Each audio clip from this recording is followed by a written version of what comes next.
یہ کہانی ایک ایسے دور کی ہے جب دنیا ایک تاریک دور سے گزر رہی تھی، جب انسانیت کی سب سے بڑی آزمائش تھی۔ جرمنی کی فضاؤں میں خوف کا سایہ تھا اور ہر روز نازیوں کے ظلم کی نئی کہانیاں سنائی دیتی تھیں۔ اینجل، ایک نوجوان یہودی لڑکا، اپنے والدین اور دوستوں کے ساتھ جرمنی کی سب سے مشہور بیکری میں کام کرتا تھا۔ وہ محنتی تھا، خوش تھا اور اپنی زندگی کے ہر لمحے سے محبت کرتا تھا۔ لیکن یہ خوشی بہت جلد چھن گئی جب ایک دن وہ اپنے خاندان کے ساتھ ایک خون آلود ٹرین میں سوار ہو گیا جو انہیں موت کے راستے پر لے جا رہی تھی۔ ٹرین کے دروازے بند ہو چکے تھے اور وہ ایک بے رحم سفر کی طرف روانہ تھے۔ سرد ہوا کا ایک شدید جھونکا اندر آیا اور اینجل کے جسم میں کپکپی ڈال دی۔ ہر طرف برف کی تہیں جم چکی تھی اور باہر کا منظر ایسا تھا جسے پوری دنیا سو گئی ہو۔ اینجل کے ساتھ سینکڑوں لوگ بھی تھے جو سخت سردی میں بلبلاتے ہوئے خوف کے سائے میں اپنی تقدیر کا انتظار کر رہے تھے۔ سفر کا ہر لمحہ اذیت سے بھرا تھا۔ نازی افسران کے چہرے پر وحشت تھی اور وہ ہر کسی کو خاموش رہنے کی دھمکی دے رہے تھے۔ لیکن اس وقت ایک بوڑھا شخص اینجل کے قریب آیا۔ وہ بہت کمزور اور سردی سے لرز رہا تھا۔ اس کی آنکھوں میں خوف اور بے بسی کا عکس تھا۔ وہ اینجل سے مدد کی امید رکھتا تھا، لیکن اینجل خود بھی مشکل میں تھا۔ اینجل نے ایک لمحہ سوچا، پھر دل میں کوئی آواز آئی، یہ وقت ہے کہ میں انسانیت کی ایک مثال قائم کروں۔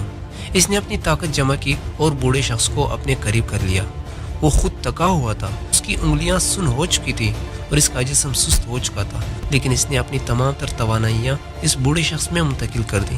اس کی سر ٹانگوں کو رگڑتے ہوئے اور اس کی جسمانی حالت کو بہتر بنانے کی کوشش کرتا رہا۔ زندہ رہو، تمہیں زندہ رہنا ہے، اینجل نے اس کے کان میں سرگوشی کی، جیسے وہ خود اس کی زندگی کا حصہ بن چکا ہو۔ وہ جانتا تھا کہ اس کا درد، اس کی قربانی، اس کا گرم جسم شاید کسی اور کی زندگی بچا لے۔ گھنٹے گزرتے گئے اور رات کی سیاہی اور بھی گہری ہوتی چلی گئی۔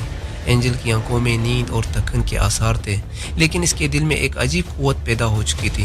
اس نے اپنی آخری توانائی کو اکٹھا کیا اور پھر اس بوڑھے شخص کو اپنے باہوں میں جکڑ لیا۔ آخر کار صبح کا اجالا ہوا، سورج کی کرنیں برف پر چمک رہی تھی اور رات کی ٹھنڈک کی موت کا منظر واضح ہو چکا تھا۔ اینجل نے چاروں طرف دیکھا اور اس کا دل دہل گیا۔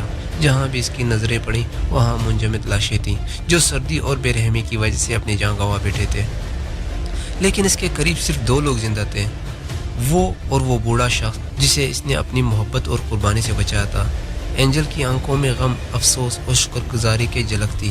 وہ جانتا تھا کہ اس کا سب سے بڑا مقصد کسی اور کی زندگی بچانا تھا، اور آج اس نے اپنی قربانی کی قیمت پر کسی اور کی زندگی بچا لی۔ یہ زندگی کی سب سے بڑی حقیقت ہے، اینجل نے دل میں سوچا۔ جب آپ کسی اور کا دل گرماتے ہیں تو آپ اپنے اندر بھی گرمائش محسوس کرتے ہیں۔ یہ کہانی ہمیں سکھاتی ہے کہ کسی کی مدد کرنا اور دل سے محبت کرنا نہ صرف دوسروں کی زندگی بدل سکتا ہے، بلکہ آپ کی اپنی زندگی کو بھی نیا مقصد دے سکتا ہے۔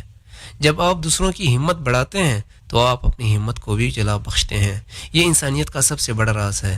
زندگی کا راز صرف ایک چیز ہے اور وہ ہے محبت اور قربانی۔